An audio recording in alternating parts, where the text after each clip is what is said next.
بلدیہ town municipal corporation کے office میں اراکین سندھ اسمبلی کی 5 سالہ مدت کے اختتام پر ٹاؤن انتظامیہ کی طرف سے ضلع کیماڑی سے تعلق رکھنے والے ممبر سندھ اسمبلی، وزیر اعلیٰ سندھ کے مشیر خاص برائے کچی آبادی اور پاکستان پیپلز پارٹی کیماڑی کے صدر لیاقت علی اسکانی، مشیر خاص وزیر اعلیٰ سندھ محمد آصف خان اور مشیر خاص وزیر اعلیٰ سندھ اور جنرل سیکرٹری ضلع کیماڑی علی احمد جان کے اعزاز میں الوداعی تقریب کا اہتمام کیا گیا۔ پاکستان پیپلز پارٹی ضلع کیماڑی اور ضلع غربی کے ذمہ دار اور بلدیہ ٹاؤن کے چیئرمین عبدالکریم آسکانی، وائس چیئرمین عجب خان سواتی نے شاندار استقبال کیا اور سٹی وارڈ کے پیپلز پارٹی کے عہدیداروں نے ان کو یقینی طور پر ان کی خدمات کا اعتراف کیا۔ تمام مقررین نے رکن سندھ اسمبلی اور وزیر اعلیٰ سندھ کے مشیر کچی آبادی لیاقت علی اسکانی کی پاکستان پیپلز پارٹی ضلع کیماڑی اور غربی میں سیاسی اور تعمیراتی کام کو سراہا۔ ہر ذمہ دار نے آ کر یہی کہا کہ لیاقت علی اسکانی کی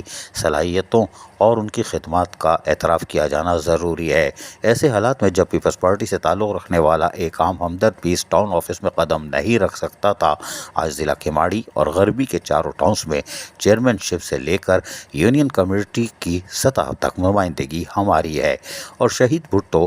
اور شہید رانی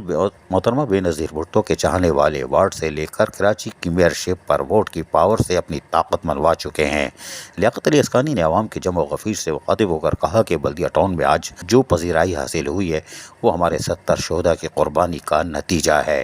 سندھ اسمبلی کے رکن لیاقت علی اسکانی، محمد آصف خان اور علی احمد جان کو شیلڈ اور گلدستے بھی پیش کیے گئے۔ عزیز عارف، KBS بلدیاتی نیوز کراچی۔ ایسی ہی خوبصورت ویڈیوز فیوچر میں حاصل کرنے کے لیے ریڈ بٹن پر کلک کر کے اور بیل آئیکن کو پریس کر کے ہم سب کے سبسکرائبر بننا مت بھولیے۔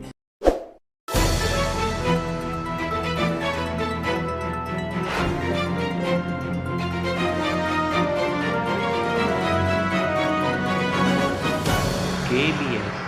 بلدیاتی نیوز۔